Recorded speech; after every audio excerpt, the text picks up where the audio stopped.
Hey everybody, spoiler alert for the Book of Boba Fett. We're going to be talking about episodes 1, 2, and 3, mainly focusing on episode 1. So if you haven't seen it, it's probably best to avoid it. And if you have, we hope you enjoy the episode.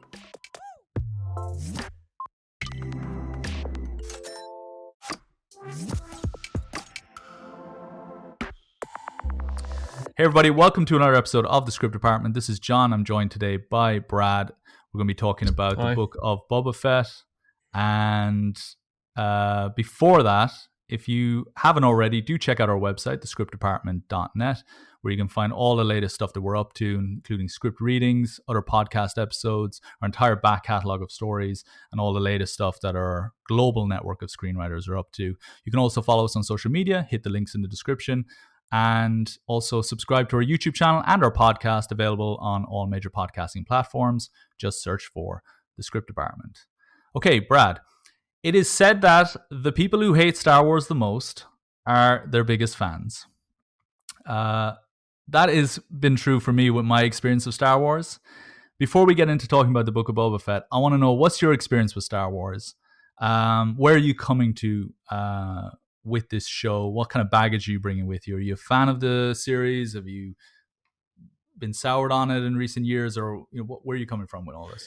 So I'm a fan of the series. I'm not one of the fans that hates the series or certain parts of the series. I'm a bit soft on that side of things. I'm a big main eventer. I've seen all the sort of the main films, spin-off films, spin-off TV series. I've done a little bit of the books and the games, tiny bit of the Clone Wars, but it's more the main franchise that I've watched. But I didn't necessarily hate any of them. So the key ones that people generally hate, like Phantom Menace and Solo, and to a lesser extent all of the prequel trilogy, I didn't hate them. I didn't love them like I love the original ones, but I didn't necessarily hate them. So I'm probably a good audience for anything Star Wars. I won't necessarily be really, really sort of glowing of everything. I can be analytical about it, but I love Star Wars. I think one of the first conversations we had, or sort of one-on-one long conversations, was like an hour-long conversation about Star Wars in a bar, and it was one of the documentaries. It was a really short one about how Star Wars was saved in the edit, and it was this whole documentary about the how Lucas had got all of these amazing people around him, and that things like the trench run in A New Hope, at the end when the Death Star's orbiting, trying to get around to blow the moon up, that wasn't even in the script. The editors did that in the edit out of like raw rushes and bits that were left over and a few graphics, and it was like, what? That's like one of the biggest sort of like moments of tension in the film, that they're going to blow up the Rebel base. But I remember that conversation. That was like, oh, John's a Star Wars guy too.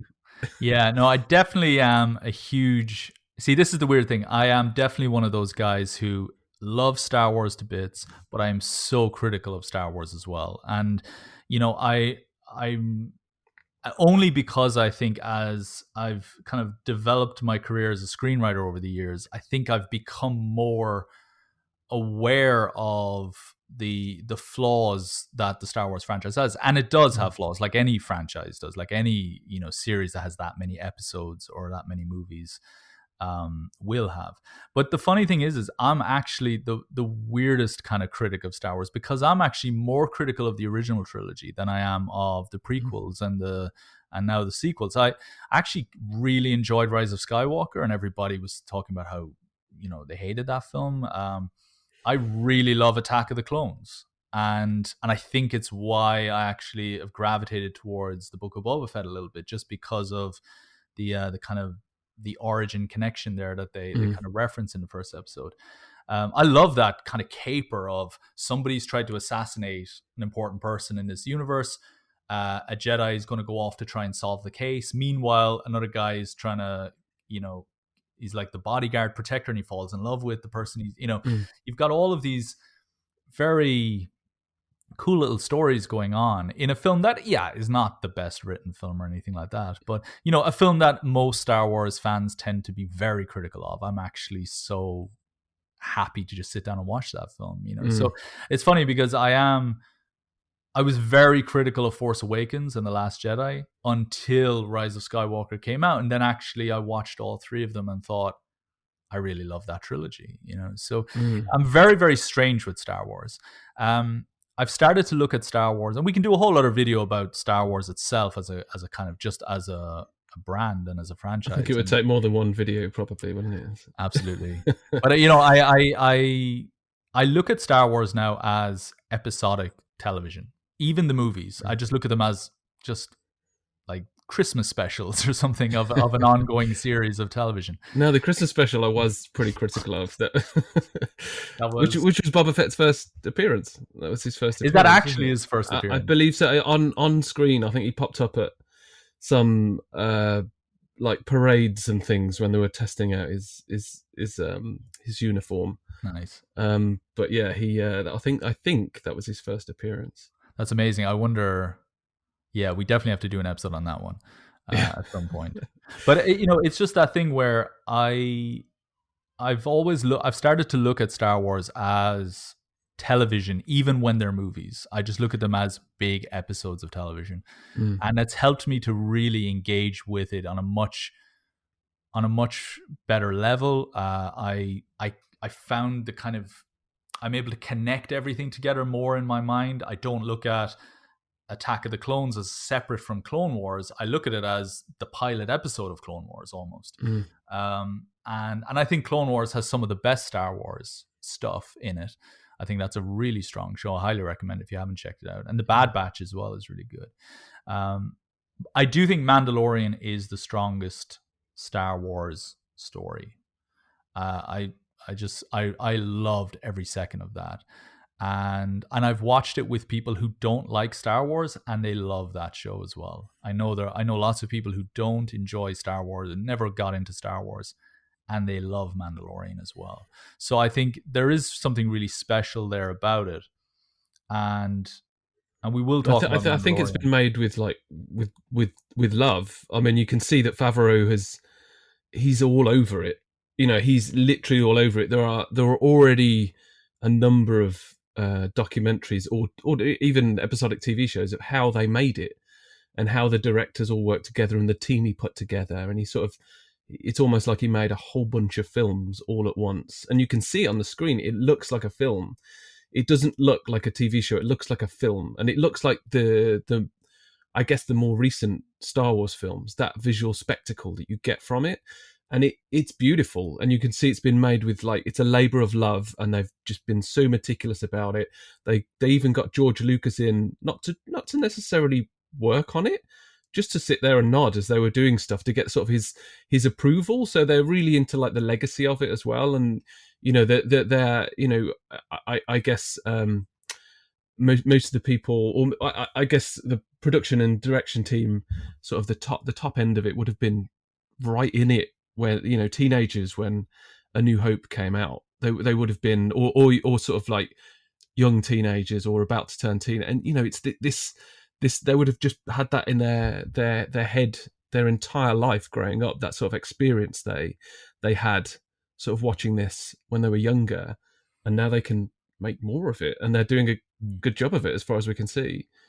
Yeah, and it is the Book of Boba Fett is a real kind of continuation of that. You can see the love affair that the filmmakers have. Robert Rodriguez. I love Robert Rodriguez. Always been a huge fan. Always found him to be a very inspirational, kind of creative person to kind of follow.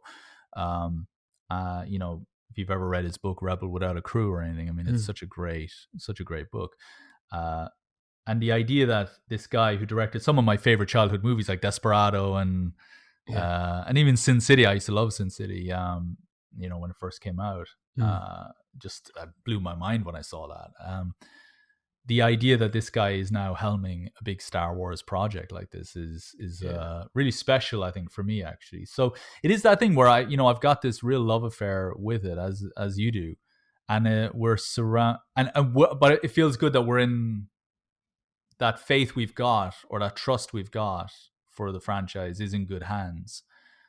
Yes, Favreau is definitely, and Filoni as well, are Oh definitely yeah, the Filoni's amazing. I mean, I say Favreau's fingerprints are all over it, but so Filoni's. I mean, it's evident that they're a really solid team, and that they work well together, and they know what they're doing. It's almost like they both want the same thing, and it works. I'm sure they obviously disagree, otherwise it probably wouldn't work so well if they just said yes to everything. But that it works, and for someone like Robert Rodriguez, who's got the same passion for what he does, like you can tell when it's him that's directed something.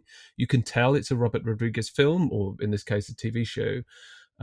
So I think they're bringing more of that sort of the DNA of what people bring when they're that sort of imposing on a title or on a film, and it's all there. It's all there on the screen. No, absolutely, and it feels very natural actually that this is the next chapter of Rodriguez's career, because this is going to take up, I think, a few years of his life. He's been involved in Mandalorian slightly as well, as a guest director and stuff. And you don't come into these projects a week before and just pick up the camera and start direct, or sit down and start guiding actors. With a project like Star Wars, you are, I imagine, involved a little bit more than you might be in other shows. If only because of production design and things like that goes into each episode. So the Book of Boba Fett is, I think, the most unexpected turn for Star Wars. When Mandalorian came out, I did think, okay, that's interesting that they're doing a new Mandalorian character, or a guy that looks like Boba Fett from a distance, but it's not Boba Fett, and I thought that's an interesting take. I thought it was going to be a Boba Fett TV show. I just saw the artwork first, and I was like, "Oh, Boba Fett TV show." And then it came out, or then I read the small print, and I was like, "Oh, okay, it's not a Boba Fett." And obviously, it was much more than that in the end. Sort of the lore that they've put in there. But I think anyone that had a similar sort of reaction to seeing the Mandalorian pre-production or anything to do with it and expected Boba Fett, this is now almost like, oh, there is a Boba Fett. Yes, there is a Boba Fett show, and it was quite a big shock in a way. Yeah, it does feel strange to me though that there is a Boba Fett show, and I have spent the last 12 months on and off thinking about it. Since the Boba. So the last scene we're left with in Mandalorian is Boba Fett walks into Jabba the Hutt's palace, shoots Bib Fortuna and the other guys who are now on the throne, or who are hanging around there, and sits on the throne with Fennec Shand. Is it Fennec Shand or Shand? Fennec Shand, yeah. Shand. Great character. And and she's standing next to him, and they're both kind of just, okay, well, what do we do next? That kind of thing. And then it's the Book of Boba Fett coming next year or whatever. I've spent about a year thinking, okay, what's this show going to be? What is it trying to say? What's the possible journey here and all that kind of stuff? And not to go on a negative note so early, because I do have criticisms of this show, I still don't know, and we're 3 episodes in, I still don't get the point of this show. And as much as I'm enjoying it, and this is why I talked about, having that kind of critical, but also love affair, having that critical relationship, but also that love affair with Star Wars. I'm in love with the show. I can't wait to see the next episode. I sit there and I don't want the episodes to end, and I thoroughly enjoy all the little references or all the little characters that come along. Every time he takes his helmet off, or every time he puts the helmet on, I'm just like giddy, And yet I still don't feel like I fully understand what the show is, or I don't feel like I'm convinced yet that this show actually has a real valuable contribution to make to the Star Wars universe. And that's my biggest gripe with this, and I'll unpack a little bit more about that later. But what's your experience been with it so far? So I wouldn't necessarily. I think I've had a similar sort of thought process of why it exists. Not necessarily like I want to give it a chance. I want to get to the next few episodes before I try and figure that out. But I've looked at it I've thought about it from the point of view of like, why have they made it? not like what's the narrative reason for it existing. I mean Boba Fett has been at this, he had like 6.5 minutes or something in the original trilogy, but he's been at the core of so many stories in it, whether it's Star Wars Legends or he had quite a big story in the Clone Wars. And obviously there's quite a heavy influence for the whole Mandalorian series that wouldn't have existed without him.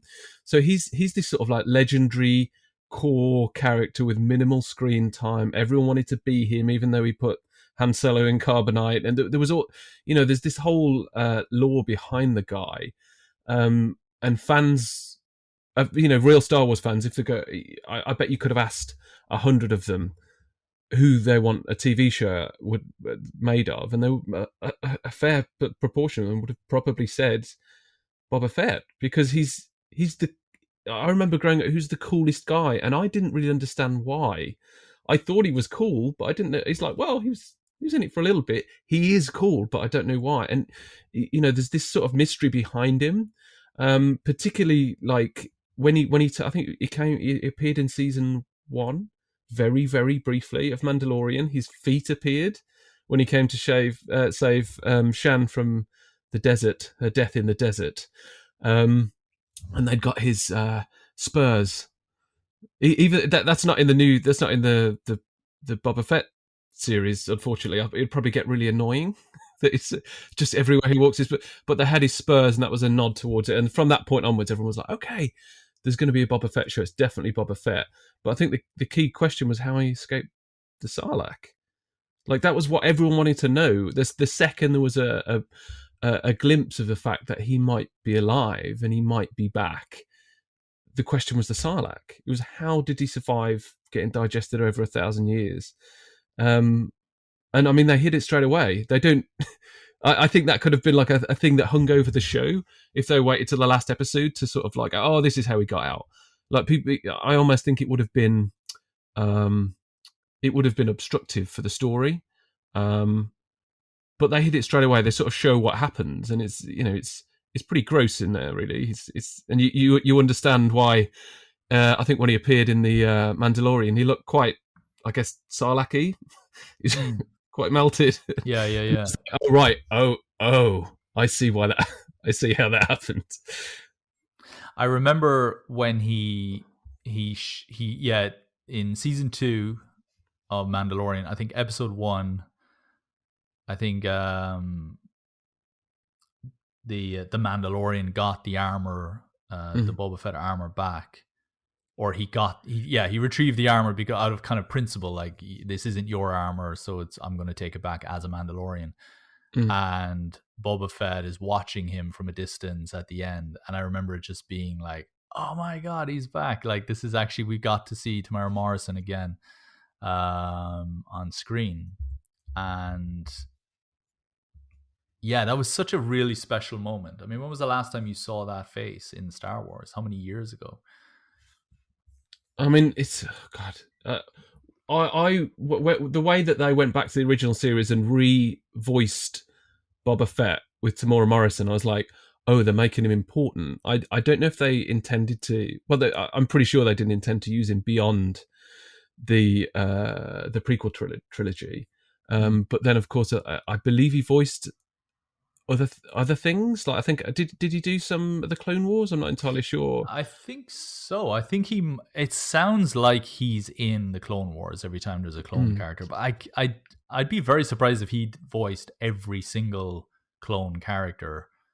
Yes. In every episode of the Clone Wars, which is a long season. Maybe he did. Yeah. But it, just seeing that face again is a really and it's scarred, and there's a story there, and that's a hell of a moment, I think, and proof that that's a moment on par with seeing Luke Skywalker at the end of Force Awakens, I think. It's for a character that people love so much. Why do you think people love the character? Because you are right, that's the reason we're getting a Boba Fett show. There's a universal interest in him, whether you love him or hate him. Most people love him. I think the fact when he appeared, on the screen or in the original films for the first time, he was one of the only guys that wasn't sort of like shit scared of Darth Vader. He was just like hanging around. He wanted to get his bounty. He just wanted to get in there, get Han Solo, deliver it, get his palm crossed with silver and leave. And it was like, oh, this guy's pretty mean. He's cool. Like he's got some balls basically. And I think that's, other than his weird death in his accidental death in, or apparent death in Return of the Jedi, it was like, oh, this guy's really cool. He's got this. He's quite an interesting character.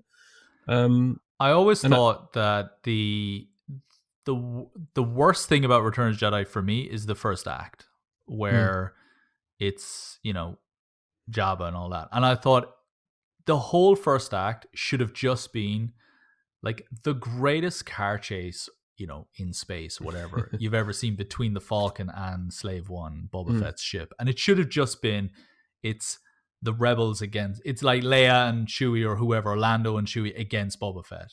Like, forget Jabba, forget all them. They're inconsequential. It's Boba Fett that has the thing, you know, that has the, I don't know, it just felt like marginalizing Boba Fett to just an extra in those scenes and reducing him to like a Wilhelm scream or whatever it is that, you know, you hear. Like, it completely unraveled what I think is, you are right, the one of the people love him because for reasons like he's the guy who stood up to, or not stood up, he's the guy who's not afraid to say he's no good to me.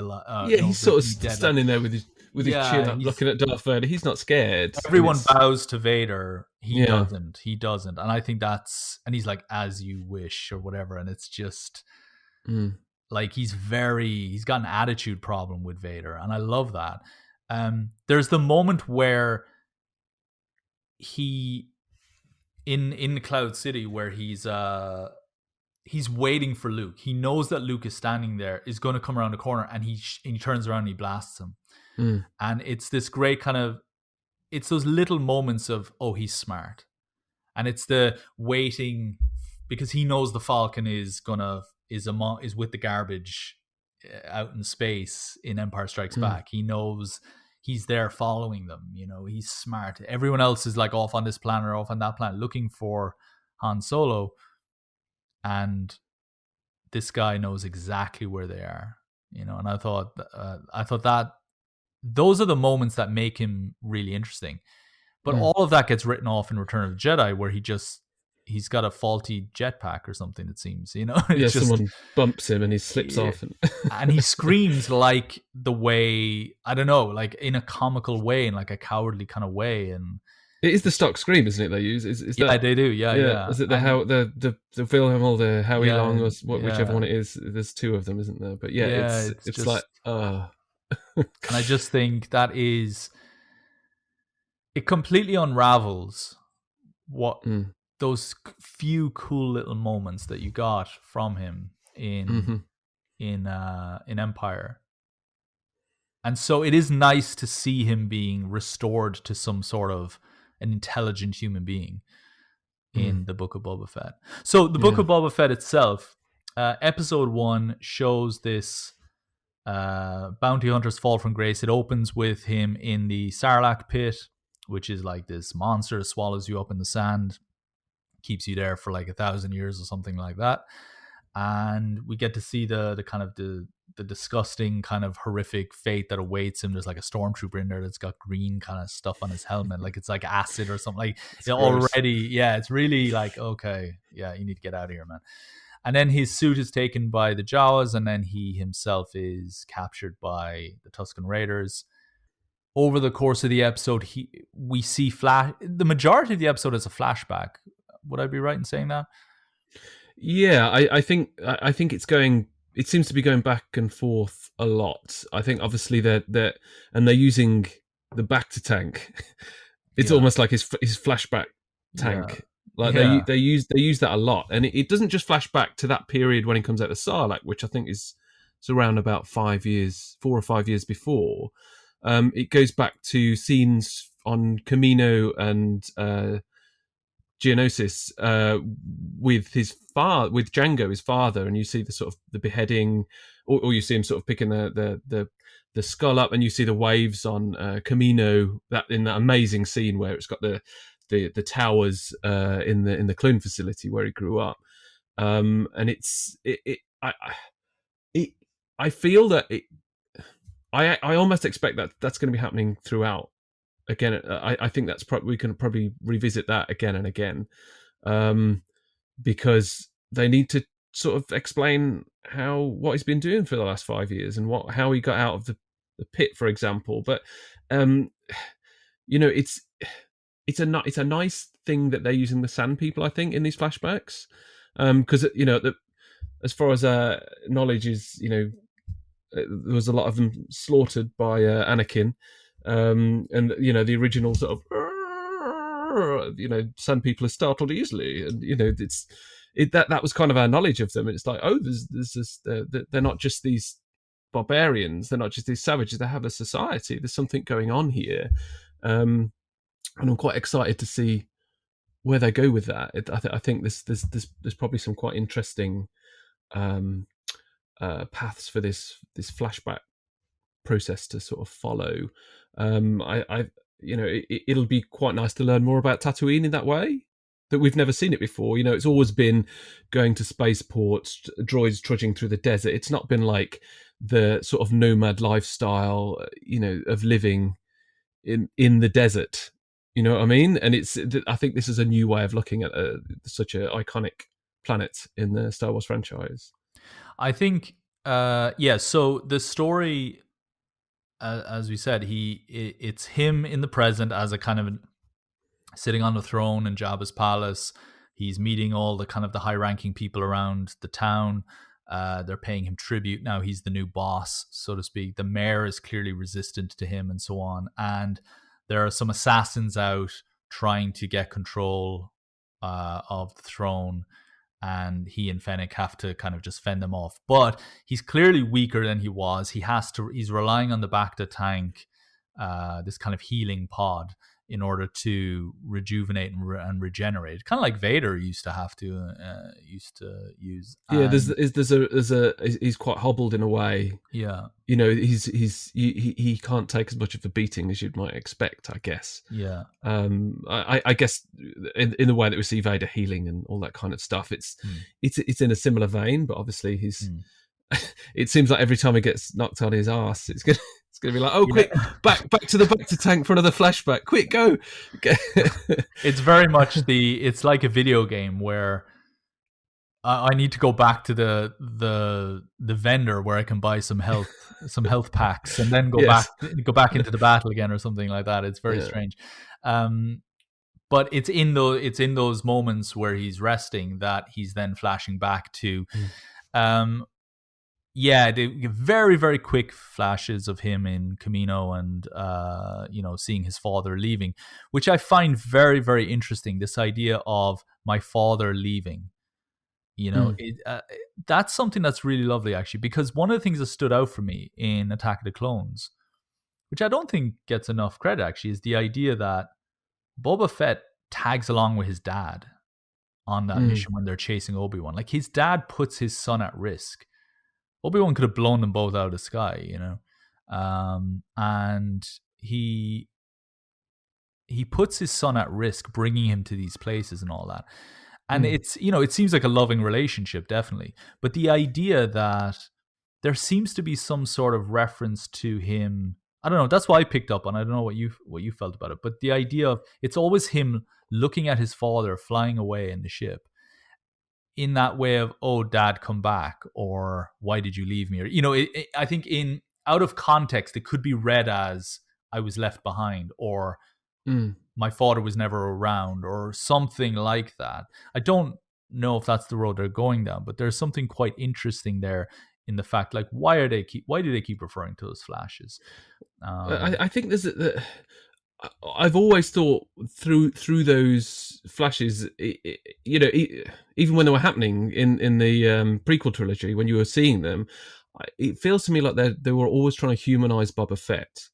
Like, so he was previously known as this ruthless bastard who put, you know, one of the key guys in Carbonite, and they had to go and save him, and he was working for Vader. He wasn't always the best ethically sound character, but I think what they're doing here is they're humanizing. He was a neglected child who was put in danger. He was a clone of his dad. How much more of a story, trope do you need than someone trying to live up to being their father? He literally was his father. He was cloned from him. So I think that there are a lot of things they've done over many years now trying to humanize him. And I think what they've done in Book of Boba Fett, they've almost changed his nature to an extent, because he's not as callous. He's not, fair enough. He walks in and blasts Bit Fortuna and goes, right, I'm the new mob boss now. That's it. But there are moments in this where he's sparing people. He says things like, "I want to lead with honor and not with fear," and it's like, oh, he's not this like cold bounty hunter right now. He's trying to be, maybe it's a haggard gunslingery sheriffy kind of thing that they're going for with him. But they've softened him. I think I almost expected they'd go for more of an anti-hero character rather than a literal hero. Like, there's been quite a big transformation from who fell into the Sarlacc pit to who climbed out of it, which is another thing I think they're doing with the flashbacks. They're trying to show why he's different, why he's had a change of heart potentially. That's really interesting, actually, because I wasn't picking up on that, actually, but now that you say it, it definitely feels much more of a kind of a logical approach to why they would use that kind of footage. Throughout just to kind of recap that episode a little bit more, we see him in these flashes when we're not seeing him as a kid, which is very, very, very brief, of course. But the majority of the flashes are him a few years prior. I'm assuming a few years prior. It couldn't have been that far back. Earning the respect. I mean, the whole episode, the arc of that episode basically is him earning the respect of his captors. He saves the life of one of the younger Tusken Raiders when this kind of monster comes out of the sand. And it's a pretty cool sequence, actually. And he, shows that he's got some real badass warrior traits still, and still got a few tricks in his pocket. And yeah, at the end of the episode, I suppose the village elder or the tribe leader or however you want to describe him, offers him some water. And I love that idea of, you've earned the right to drink, and water is our treasure, and we're now sharing that with you. And I love that idea. I thought that was a really powerful moment, and a great example of how just the simplest of gestures can be so impactful. It's so easy to get carried away with, we must, here's your reward, or or this and that. I mean, when you think about A New Hope ends with a big medal ceremony, which I think is so stupid. I really hate that moment, because I just think love that. I love the throne room scene. I hate it. I think it's just nothing. It's just medals. Loads of people died. Loads of people, but let's just give this gang here a bunch of medals, like, for some reason. I don't know. It just it feels weird to me every time. So are you worried about the legitimacy of the reward? Are you saying it's not a legitimate government, the medal doesn't count? I don't care about medals, but what I love is that, here, have some water. And it's, as you says, you take a drink of water. Everybody take a drink. And it's this, to me, that is a far more powerful and well-written moment than Luke and Han getting medals from Leia. Yeah, I think that was also, they were building that in for the whole episode, because he, again, linking it into how his persona's changed. He there's a brief moment earlier on where he escapes briefly from the Sand People, and there's the younger Sand person, the Tusken Raider, that's sort of, I guess, been responsible for looking after him or making sure he doesn't escape. And he gets his club off him, and he could just bash that that kid's head in. But he would have done in the past. He would have done that, the old one, but he doesn't, and he runs off. Likewise, when they recapture him, when there's that sort of Tusken ninja who's amazing, who just kicks him on his ass again, and that's it. They go and tie him back up again. Then when they encounter the creature that you mentioned, which is like a cross between, I don't know, Goro from Mortal Kombat and the Scorpion King, it's a huge thing with like 4 arms, and it's a pretty cool thing. He's been transported there by the teenage sand person with, I guess, I forget the name of it's like a red, what's his name? Greedo sort of character with the suckery fingers. And he doesn't escape. The sand person, the boy tries to hit him, and he says, "No, please don't hit me, youngling. I want a drink," kind of thing. He doesn't attack him, but then when this thing attacks, he strangles that thing with the chain with his bare hands. You know, the shackles that are holding him. He kills it. He could have escaped from that boy any time he wanted, but he chose not to. It was almost like it felt like he was trying to earn the respect of the Sand People. He could have just escaped at any point, which I think, it could leave questions to like, why didn't he just do that and just go to a spaceport like he said he was going to do? It's so funny you say that, because there's this whole kind of rebirth thing going on here where you went, like you say, you went into the Sarlacc and came out a different person and was taken in by this tribe. He's literally stripped of his armor. You're not Mandalorian anymore. Or, well, it doesn't matter. Like, he's metaphorically being stripped of all that past. Yeah. And now you're just being taken in and you're being brought up as a person from Tatooine. Now, I'm kind of talking myself into, as I'm saying all that, a solution to what I feel is the biggest issue with this show. And that is, I don't understand why he wants Jabba's throne. When I think about Boba Fett, I'm thinking about a guy who just did odd jobs for Jabba. It's not like he was Jabba's loyal right-hand man. It's not like he was a bounty hunter. He was we see him more with Vader probably than we do with Jabba in the original trilogy, arguably, right? Or at least in more meaningful ways. The idea that he has some claim over the throne isn't credible. The idea that or for me anyway, the idea that he would want the throne doesn't feel right to me. And I have struggled even now in episode 3 to find, like, what is the rationale here for why he wants to suddenly be the Daniel? Is that what he referred to himself? It's Daimo, which I did Google, and it's actually it's a Earth word. It was the name of, in feudal Japan, like in Japanese antiquity, it was the name of vassal lords, or lords that were vassals for the shogun. Like, so they were sort of like dukes and kings, and of different regions of Japan, and they're supposed to be pretty kick-ass. So that kind of makes sense. I like that, use that. I like that connection, yeah. But it's this idea that he suddenly wants that, or he's suddenly prepared to die for that. He's suddenly prepared to risk his life for that and get into all of that kind of trouble. And I really want to see where these flashbacks are ultimately going to take us in order to arrive at, well, Jabba's palace is the solution to this problem that I'm finding or that I'm developing or whatever. So I'd love to know where that's leading to. But the idea that he's now somehow,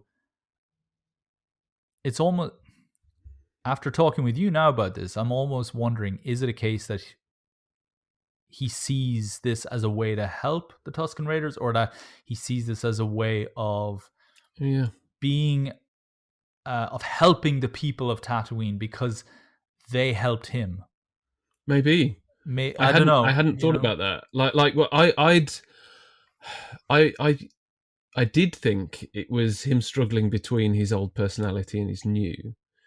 So the old Boba Fett, he'd have walked in there and blasted Bit Fortuna and gone, "Yep, I'm the Daimo. Give me a helmet full of gold." He would have done that. And I think if that is what's happening, and he's sort of realised he can't be that guy anymore, I think the relationship between him and Fennec Shan's going to be really interesting, because she's still pretty cutthroat. She does come across as, she's up for this. She wants to be part, the right hand of this mob boss. And there are times where she's sort of recommending that he does things. And, she's indebted to him. He dragged her out of the desert. She wants to pay this debt to him. But I don't think that's going to be eternal. I think whatever's happening with him sitting on that throne, it sometimes draws disdain from her, because he's not doing it the way that she would, or that she might have expected him to. She doesn't seem disappointed, but she's on the edge of that, and I think that might draw an interest. That might make some interesting conflict in their relationship, because she's badass. Like, I mean, her character, I think, is amazing. Like, Ming-Na Wen is amazing as Fennec Shan, and I think it's a really interesting thing they've done with her character, because they've really built her well.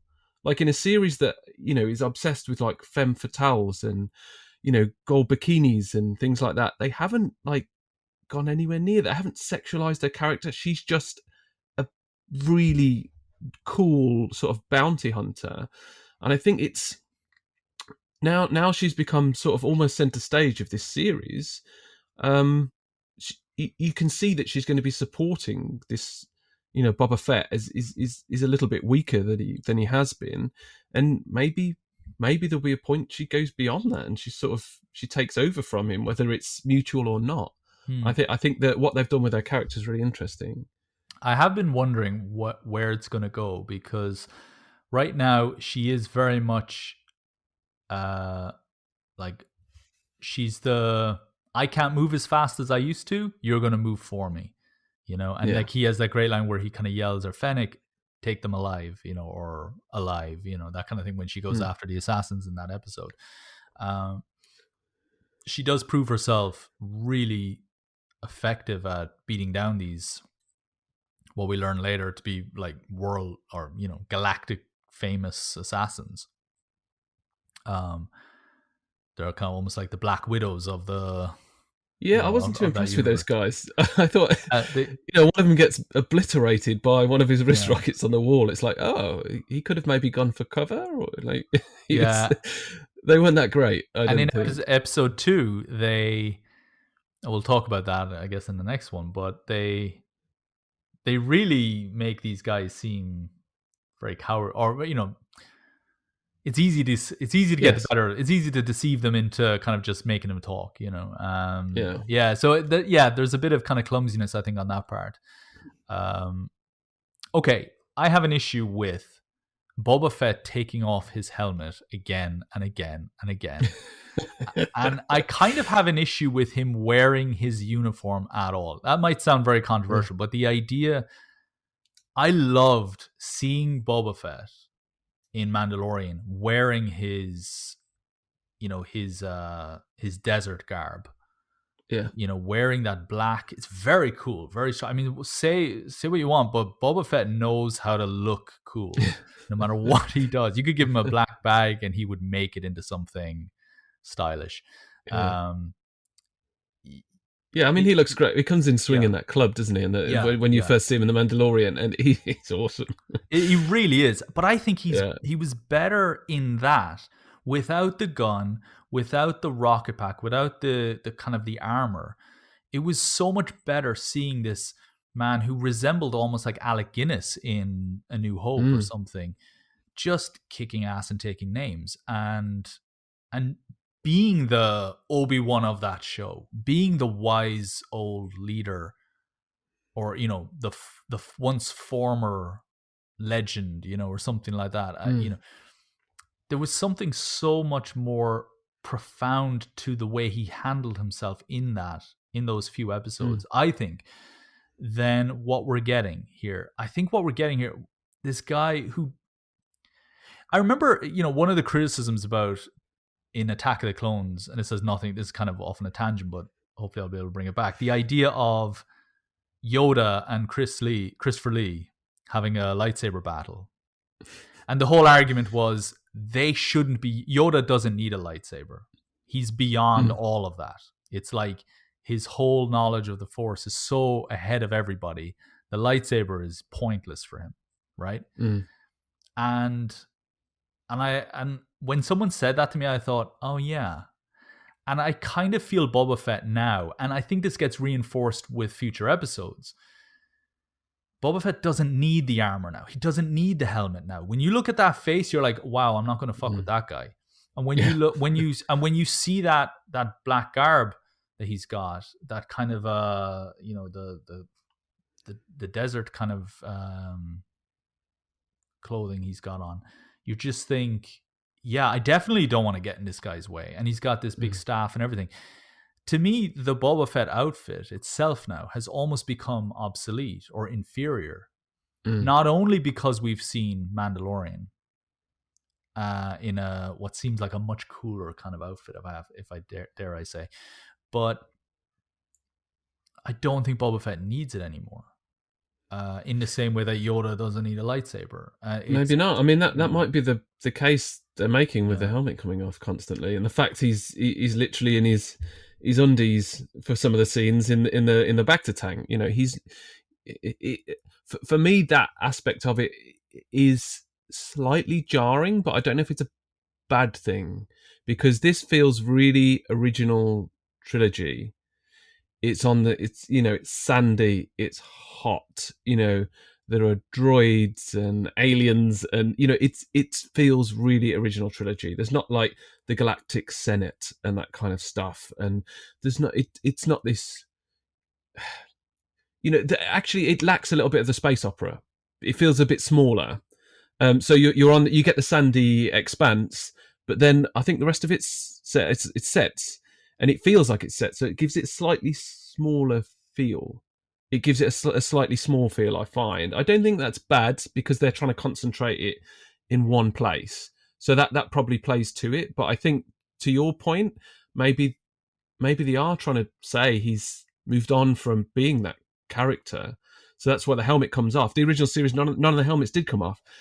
Vader once or twice, but like everyone kept their helmets on, which is again that reflected into the Mandalorian, but that felt less original series. That felt newer, even though it was obviously the timeline matched up with the original one. I think they might be saying something with the fact he can yeah, take that helmet off yeah. constantly. I think it's right now. It feels like he's doing it because, well, he's not of the same kind of a devoted clan of that Pedro Pascal's character was Mm, in Mandalorian. They never took their helmets off, but that was like a very specific kind of a, let's say, very devout clan. I think mm, this I think he has the freedom to take the helmet off, but I do think the more I think about I wonder, is the conclusion of this season going to be that the armor does get destroyed, or that the armor is mm, no longer something the armor is holding him back? mm. That maybe people aren't, like, the other warlords aren't taking him seriously, or the other criminals of the town aren't as intimidated as they would have been. You're the guy who fell into the Sarlacc pit. So now he needs to be the guy who came out of the Sarlacc pit. I mean, Um, there might be a scene where he chucks it in the Sarlacc because he's yeah, saying yeah. goodbye to who he was. But I And mean, would it be a Boba Fett show without the helmet? Is the question. I think that's the work they've got ahead of them. And I know it's Yeah. already been made, but Mm, that's what I would like to see moving forward, is the idea that he's Boba Fett by name. He's Boba mm, Fett because of his father, not because of some helmet he picked up that isn't even the same helmet anyway. mm, He from what I understand, he the suit is what has defined Boba Fett. And I think mm, Favreau and Filoni know this, and I think Rodriguez as well knows this. People love Boba Fett because he was a cool action figure. He mm. was the one that had the rocket that fired out of his back. He was a guy you could dress up as for Halloween. Yeah. He was the stormtrooper who fell into a bucket of paint. I've heard him described as one point. Like he's defined by his costume and by the stuff he's got on him. You Mm. can't tell me who his character is because we don't know anything about him. Even who he is a clone of somebody else. He doesn't even have his individuality. That's what this show needs to be doing. And it is doing that, absolutely. Mm. But I feel like to really make this show earn its place in Star Wars lore, as not just a cash grab or not just a thing to kill time before the Obi-Wan show comes out or whatever, it's gotta be, I'm not my suit. I'm not what I wear. Mm. Because Din Djarin, if that is his name, is defined by his suit. Mm. And he hasn't yet shaken off. He's defined by the clan he's a part of. And Yes. everything is a reaction to that. Even him taking the helmet off is in reaction to the rules he's supposed to follow. Mm. I would like to see the Book of Boba Fett move in a direction where the suit is the suit gets thrown into the Sarlacc, master stroke, if that is what they do, Mm. and we should want it to happen. Yes. You know? Yeah, I mean, if we don't and they just do it, I don't Yeah. think Series 2 is going to be well received. Yeah. But I mean, it's a weird place that we're in right now in TV, where we're watching spin-offs of spin-offs that are effectively paving the way for another spin-off. So I think this is doing so much work for the Obi-Wan show. Like it's the same planet, similar time. I think it's 20 years apart or something. Similar time period. We're learning so much about the creatures on the planet, the natives of the planet, the politics of the planet that we didn't know before. And I think this is going to, I think, with a lot of the Star Wars stuff, you can watch it and not have seen the other stuff, but who'd watch one without seeing the other? So they don't necessarily make them all as standalone. You do need a little bit of knowledge. And I think the fact that Disney have put Boba Fett out first so quickly after The Mandalorian before Obi-Wan, I think they're using it as, to remove too much exposition from Obi-Wan. They've set the scene, the planet, where he is, you've seen the films. Okay, great, let's go. So I think there's some interesting stuff they're doing with that, because there's a lot of flashbacks, and I don't think they're going to stop. I think that's going to be throughout, because we're watching how the two stories converge, right? How he comes out of the desert and to who he is now. And I think there's, as a pilot, it's unusual because it's off the back of another spin-off, and it was literally an end credit scene that announced this thing. So it's an unusual place for a pilot to come from, and because there's so much history and so many things that have already happened, it's not your usual pilot. It's not a standalone pilot. You might sit down, if someone hadn't seen anything, they might sit down and watch this and go, "What is this? What's that throne? Like, who are these people?" Do you know what I mean? It's not like your standard approach to a pilot, but it's not a standard approach to TV either. So it's quite an interesting way that this has all happened. I'm glad you mentioned pilot, that it is, the way they've developed this pilot. Is it a good pilot for a show?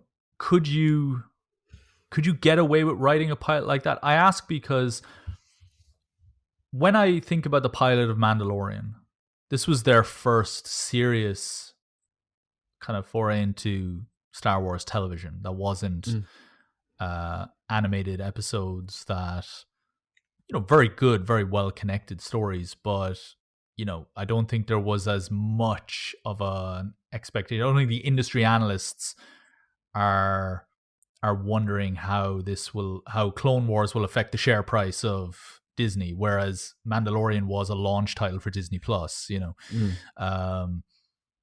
That pilot told you everything you needed to know about what this show was going to be by the end of episode 1. You knew this was a Wild West show. You knew this. If you're a fan of spaghetti westerns, you will like Mandalorian. This was the man with no name, the man with no face, ruthlessly sent to kill a child. They call it a child. And then you see it's Baby Yoda, for lack of a better word, and you can immediately tell there's a sense of there's a sense of a kind of a connection there. And we don't know where it's going to go after episode 1, but you can kind of suggest, yeah, this guy's going to have a change of heart.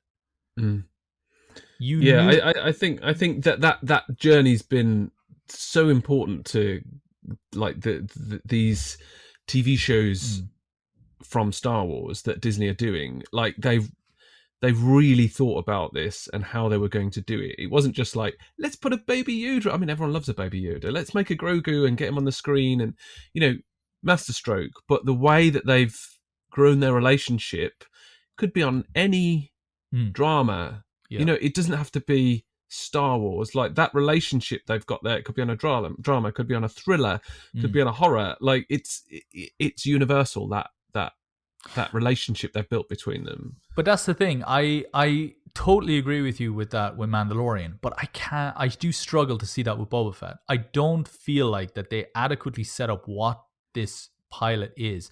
The pilot is the pitch to the audience, and it feels like they've rested on their laurels a little bit here by saying, well, it's Boba Fett. What more pitch do you need? You know, and it's I think we need a little bit more than that.